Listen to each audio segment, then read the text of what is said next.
वाराणसी के स्थानीय हस्तशिल्पों में लकड़ी का खिलौना उद्योग इस शहर की खास पहचान है। ये उद्योग नगर के विभिन्न मोहल्लों में होता है। खासकर खुजवा और काश्मीरीगंज का क्षेत्र इसका गढ़ माना जाता है। छोटे छोटे घरों में बनने वाले इन खिलौनों को जब दुकानों पर बेचने के लिए सजाया जाता है, तब देश विदेश से आने वाले पर्यटक इन खिलौनों के अनुपम संग्रह को देखकर उत्साहित होते हैं और आवश्यकता अनुसार अपनी पसंद के खिलौने खरीदते हैं। लकड़ी के खिलौनों से जुड़े शिल्पकारों के सामाजिक एवं आर्थिक उत्थान के लिए राज्य एवं केंद्र सरकार द्वारा कई योजनाएं चलाई जा चुकी हैं, जिसके तहत शिल्पकारों को प्रशिक्षण भी दिया गया है।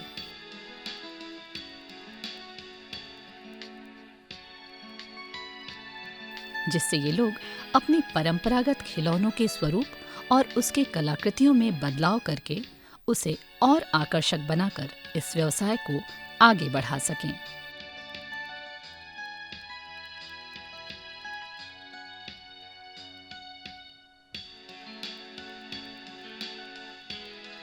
प्रशिक्षण के दौरान शिल्पकारों को मानदेय भी दिया जाता है।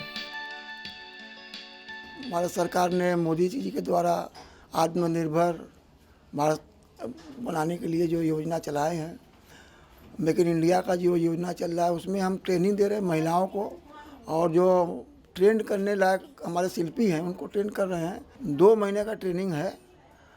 महिलाएं भी हैं उसमें, हमारे शिल्पी भाई भी हैं। 300 रुपये पर डे के हिसाब से गवर्नमेंट ने एक महिला या जेंट्स को फिक्स किया है।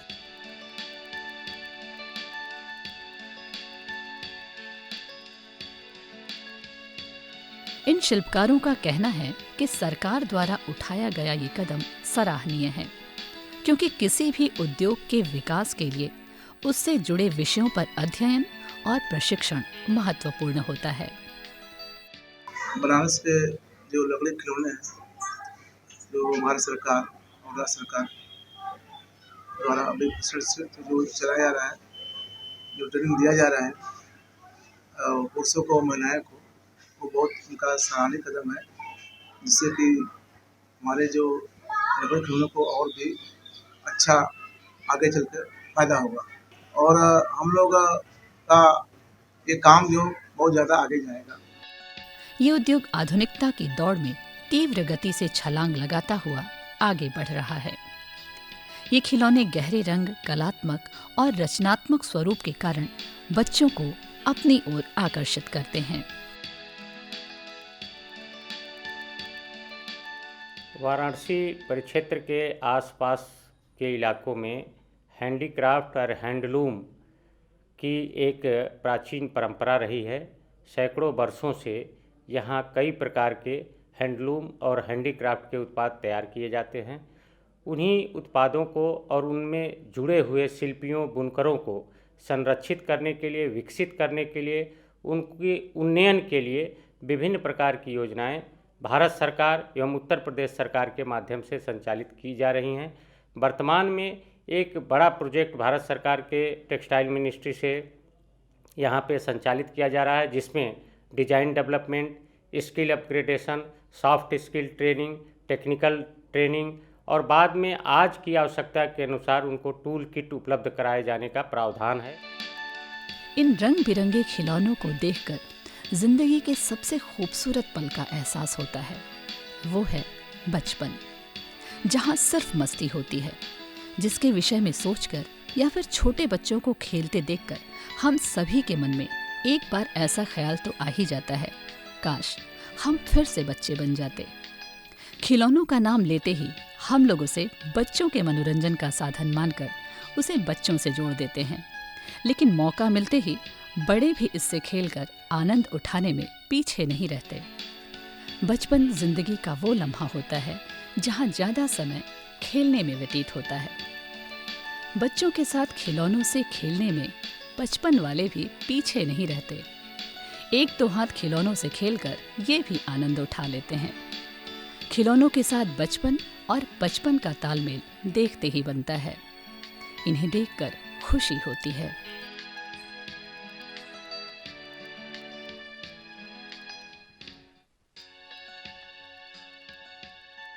तो लकड़ी के खिलौनों का महत्व जो है बचपन से ही, बाल्यकाल से ही प्रारंभ हो जाता है। जैसे जब बच्चे हमारे खेलने लगते हैं तो हम लोग का ही मन करता है कि हम उन खिलौनों को लेके देखें कि वो कैसे चल रहे हैं, कैसे बज रहे हैं। हम लोग भी खेलने लगते हैं उनसे, और ये हमको भी आकर्षित करते हैं। बच्चों को तो आकर्षित करते ही हैं, बड़ों को भी आकर्षित करते हैं। इनके रंग इतने ज़्यादा गाढ़े होते हैं, अच्छे होते हैं कि वो अगर बच्चा मुंह में भी डाले तो उसके मुंह में वो कलर नहीं जाएगा, वो उससे नुकसान नहीं करेगा और उसके लिए बहुत लाभदायक होता है।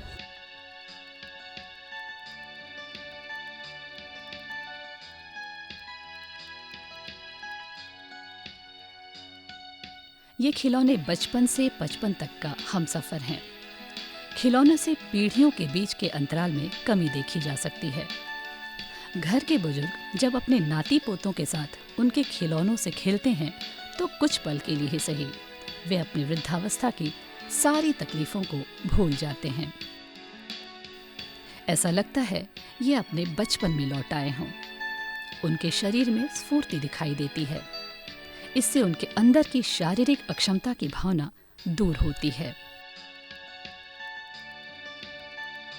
खेलों से बच्चों का शारीरिक और मानसिक विकास होता है और खेल तो बच्चे सबसे पहले खिलौनों से ही खेलते हैं। खिलौने बच्चों के मनोरंजन का साधन हैं। इससे खेलकर उन्हें आनंद की अनुभूति होती है। खिलौने बच्चों को देर तक व्यस्त रखने में भी मदद करते हैं। इससे दूसरों पर उनकी निर्भरता कम होती है। खिलौनों से बच्चे समूह बनाकर अपनी उम्र के बच्चों के साथ मिलजुल कर खेलना पसंद करते हैं। इससे बच्चों का सामाजिक विकास भी होता है।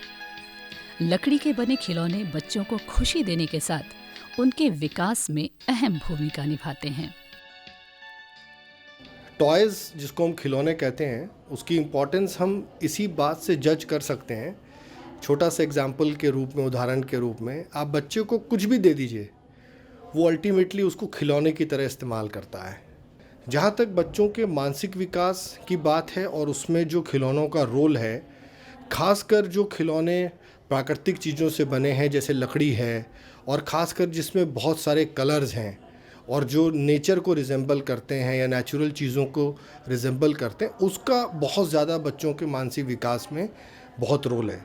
सबसे बड़ी बात यह है कि टॉयज़ जो हैं, खिलौने जो हैं, वो बच्चों की इमेजिनेशन और क्रिएटिविटी को ओपन करते हैं। आप उनको कुछ भी दीजिए, वो अल्टीमेटली उसको ऐसा कन्वर्ट करेंगे, उसको किसी न किसी नाम से पुकारेंगे, उस चीज़ को किसी न किसी चीज़ से खेलेंगे। अगर दो बच्चों को 3-4 डंडियाँ भी मिल जाती हैं तो उसको खेल के तरीके से इस्तेमाल करते हैं। चूँकि मैं पेशे से साइकियाट्रिस्ट हूँ, मनोचिकित्सक हूँ, तो इसलिए मेरा यहाँ पे ये कहना कि खिलौनों का जिन लोगों को किसी न किसी प्रकार की मानसिक बीमारी है, उनके विकास के लिए खिलौने कितने ज़रूरी हैं। एक सबसे बड़ी बात होती है कि खिलौने जो हैं फाइन मोटर मूवमेंट्स को इम्प्रूव करते हैं। जैसे बच्चे जब खिलौने लेते हैं तो उसके साथ खेलते हैं तो उनके हाथ का शेप उनके दिमाग के लिए, और उनको समझ में आता है कि उसका शेप कैसा है, उसके साथ वो कैसा मूव करेगा, इसलिए खिलौने बहुत ज़रूरी हैं। तो फाइन मोटर कोऑर्डिनेशन के लिए खिलौने बहुत ज़रूरी हैं। बच्चा खिलौने को धक्का देगा, और उसमें कलर्स का बहुत रोल है, उसमें उसका सिंबॉलिक बहुत रोल है। बच्चे कई बार खिलौनों को अपने नाम से बुलाते हैं। उससे भी एक बहुत बड़ी बात है कि खिलौने जो हैं वो नॉर्मल इमोशंस को जगाते हैं। आजकल बाजार में तो कई तरह के खिलौने बिक रहे हैं। प्लास्टिक के खिलौने, टीन के खिलौने, फर वाले कपड़े के खिलौने, ये सभी खिलौने स्वास्थ्य और पर्यावरण की दृष्टि से हानिकारक हैं। इन खिलौनों को टूटने फूटने के बाद यदि जलाया जाता है तो उससे जो धुआं निकलता है वो बहुत ही नुकसानदायक होता है। इन खिलौनों से पर्यावरण को भी क्षति पहुंचती है क्योंकि ये मिट्टी में गलते भी नहीं हैं। लकड़ी से बने खिलौने ही ऐसे हैं जो बच्चों के स्वास्थ्य और पर्यावरण दोनों की दृष्टि से अच्छे हैं। ये खिलौने सुंदर, टिकाऊ और सस्ते भी होते हैं। ये खिलौने हमारी परंपरा और संस्कृति से भी जुड़े हुए हैं।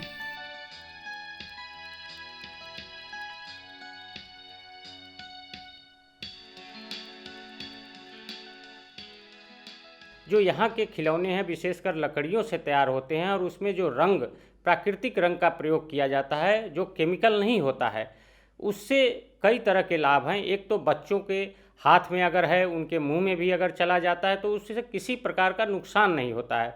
दूसरा क्या है कि जो रॉ मटेरियल है, उनका रॉ मटेरियल प्लास्टिक के कई तरह के गार्बेज भी हो सकते हैं, रीयूज किए हुए प्लास्टिक हो सकते हैं, लेकिन यहाँ लकड़ी पूरी तरह से नेचुरल जो लकड़ी होती है उसी पर नेचुरल कलर तैयार लगा करके ही तैयार किया जाता है। इससे कहीं से बच्चों को या जो भी उसका यूज कर रहा है, वो ऑफिस के वेयर्स भी तैयार हो रहे हैं। लकर वेयर जो यहाँ का फेमस है, जिस पे कलरिंग करते हैं चपड़ा लगा करके, वो सारा कुछ प्राकृतिक ढंग से और एक शिल्पियों द्वारा तैयार किया जाता है, कहीं उसमें मशीन का प्रयोग नहीं है। इसीलिए आग्रह करेंगे सबसे कि इस लकड़ी के खिलौनों का ज़्यादा से ज़्यादा प्रचार प्रसार और प्रयोग करें।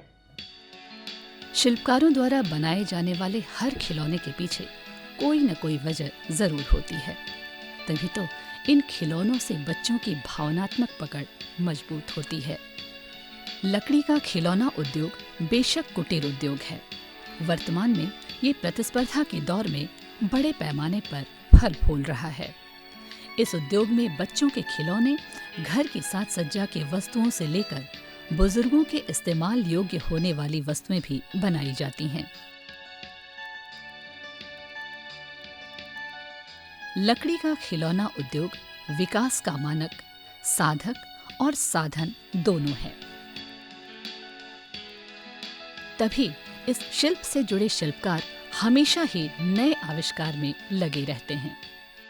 लकड़ी के खिलौने को जो नए लोगों की ज़रूरत है, उस डिमांड के हिसाब से नए नए प्रोडक्ट, नए नए खिलौने बनाए जा रहे हैं, जो कि अभी राज्य सरकार और केंद्र सरकार द्वारा जो ट्रेनिंग की फैसिलिटी दी जा रही है, जो नए नए कारीगर इसमें आ रहे हैं, उनको नए नए तरीके से कैसे डिज़ाइनिंग की जाती है, प्रिंटिंग की जाती है और टर्निंग में कैसे नए नए प्रकार के खिलौने बनाए जाते हैं, वो सिखाए जा रहे हैं।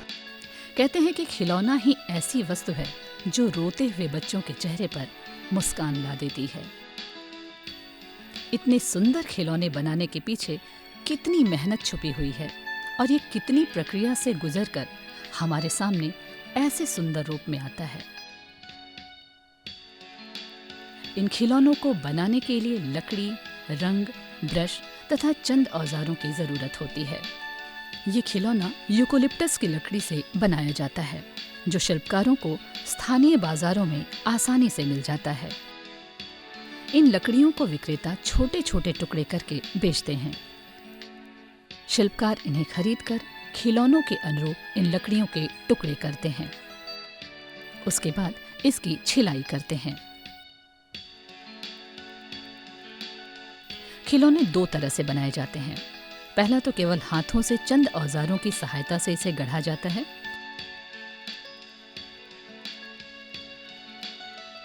और दूसरा इन खिलौनों को खराद मशीन पर बनाया जाता है। इस मशीन पर लकड़ी को चढ़ाकर उसको आकृति दी जाती है, फिर उसे मशीन पर ही बालू पेपर से चिकना किया जाता है। उसके बाद उसकी रंगाई की जाती है। मशीन पर रंगने वाले इस स्टिक को चापड़ा कहते हैं। इसे शिल्पकार अपने हाथों से बनाते हैं। चपड़ा पर गलाते हैं, उसको खूब फेंटते हैं और एकदम गीला हो जाता है, तब उसमें कलर डालते हैं, अब फिर उसको फेंटते हैं। फेंटने के बाद तब एक रंग हो जाता है, चाहे लाल हो जाए, लाल डालेंगे तो लाल होगा, पीला डालेंगे तो पीला होगा, हरा डालेंगे तो हरा होगा। जब फेंट कर जब कलर बन जाएगा तो उसको इसी तरह फैला देते हैं, ठंडा हो जाता है। उसके बाद तब लकड़ी पर लगाते हैं। चूँकि खराद मशीन पर लकड़ी गर्म हो जाती है, इसलिए चापड़े से रंग उस पर आसानी से चढ़ जाता है। उसके बाद इन खिलौनों पर केवड़े की पत्ती से पॉलिश किया जाता है। कुछ खिलौनों पर ब्रश की सहायता से पेंट किया जाता है और उसके ऊपर चित्रकारी की जाती है। फिर तैयार हो जाते हैं ऐसे सुंदर खिलौने। इन खिलौनों को आधुनिक रूप देने के लिए इन शिल्पकारों को प्रशिक्षण दिया जा रहा है, जिसमें महिलाएं भी बढ़ चढ़कर भाग ले रही हैं। ये महिलाएं महिला सशक्तिकरण का परिचय दे रही हैं। ये हम काम पहले से करते हैं और इस समय ट्रेनिंग दौरान हमें नया नया चीज़ सीखने को मिल रहा है और हम अच्छे से कर पा रहे हैं और सीखने का हमें पैसा भी मिल रहा है। तथा ये आत्मनिर्भर भारत के निर्माण में अपने कदम बढ़ा रही हैं। इस प्रशिक्षण में महिलाओं की भागीदारी देख ऐसा लगता है कि अब ये अबला नहीं है, अब इनकी आंखों में पानी नहीं होगा। ये स्वरोजगार से स्वावलंबन की ओर बढ़ रही हैं। मैं एक हाउसवाइफ हूँ और मैं पेंटिंग थोड़ा बहुत पहले से जानती थी। फिर हमें यहाँ मालूम हुआ कि यहाँ ट्रेनिंग दिया जा रहा है। ट्रेनिंग में हमको पैसा भी मिलता है और सीखने भी मिलता है, इसीलिए हम यहाँ पे सीखने आए। और सीखने के बाद चाहते हैं हम खुद का कुछ कर सके और मार्केट में अपना माल खुद बेच सके। सरकार द्वारा इन खिलौनों को आधुनिक रूप देने की पुरजोर कोशिश की जा रही है, तो वहीं दूसरी ओर इन खिलौनों को सुरक्षा प्रदान करने के लिए भारत सरकार द्वारा शिल्पियों को पैकेजिंग की थ्योरी और प्रैक्टिकल ट्रेनिंग भी दी जा रही है।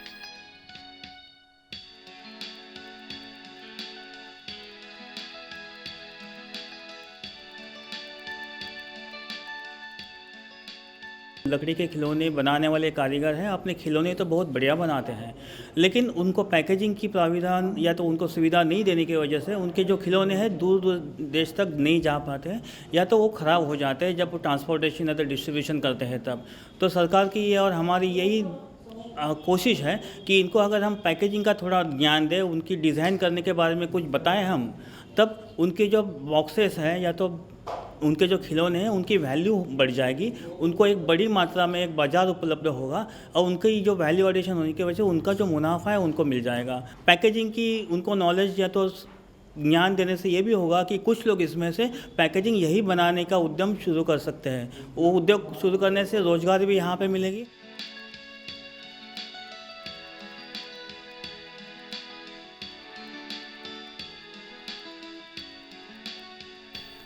इस प्रशिक्षण से ये शिल्पी अपने खिलौनों को देश विदेश तक सुरक्षित भेज सकते हैं। वैसे भी ग्राहक तो सबसे पहले पैकिंग ही देखते हैं और वस्तु की कीमत का अंदाज़ा लगाते हैं। पैकेजिंग के क्षेत्र में भी रोजगार के बहुत अवसर हैं।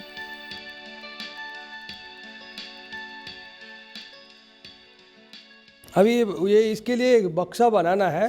पहले ये प्रोडक्ट जो चीज़ जो बनता है वो चीज़ के लिए नाप लेना पड़ेगा, है ना। इधर से नाप हाइट लेना है, ये विड्थ लेना है, ये लेंथ लेना है। और जैसा अभी देख रहे हो वो लोग कैसे कर रहे हैं, वो नाप लेने के बाद फिर आपको 2 times length 2 times width and height आ जाएगा। फिर फ्लैप्स आ जाएगा। फ्लैप्स और जॉइंट के लिए कम से कम 25 to 30 mm छोड़ना पड़ेगा जॉइंट करने के लिए। वो प्रोडक्ट के साइज़ के हिसाब से हो जाएगा। फिर उसके बाद की लाइन डायग्राम ड्रॉ करने के बाद पेंसिल से फिर की लाइन डायग्राम ड्रॉ करके उसके हिसाब कटिंग करना पड़ेगा। कटिंग के साथ फिर अच्छा सा बॉक्स जैसा तैयार हो जाएगा।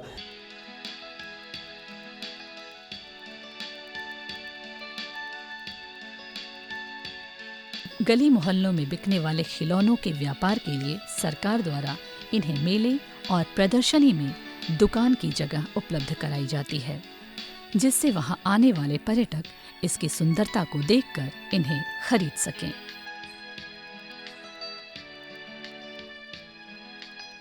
हाल ही में लकड़ी के खिलौना उद्योग से जुड़े बनारस के शिल्पियों को अंतर्राष्ट्रीय स्तर पर इंटरनेट के माध्यम से ऑनलाइन शॉपिंग की व्यवस्था की गई है, जिससे ये शिल्पकार अपने घरों में रहते हुए देश विदेश तक अपने खिलौनों को बेच सकते हैं।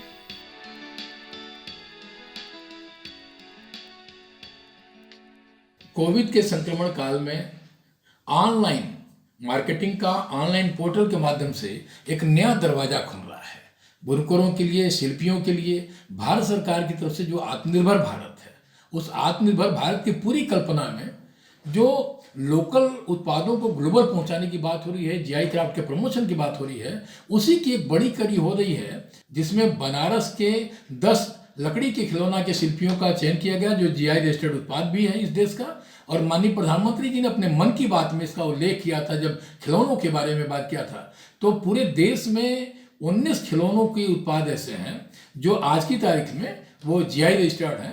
तो जब ये पूरी की पूरी संकल्पना हो रही थी तो उसमें हम लोगों ने भी सुझाव दिया था कि ऑनलाइन माध्यम से, इस समय फिजिकल तो नहीं जा सकते, लेकिन ऑनलाइन माध्यम से ये पूरा कवायद किया जाए। और development commissioner handicraft, ministry of textile और एक्सपोर्ट प्रमोशन काउंसिल, ये भारत सरकार की ये उनके प्रयास से ये हो रहा है, नेशनल टॉय फेयर हो रहा है, जिसमें बनारस को एक बड़ी सहभागिता मिल रही है। और हमें विश्वास है कि आने वाले समय में आत्मनिर्भर भारत के इस अभियान में नेशनल टॉय फेयर मील का पत्थर साबित होगा।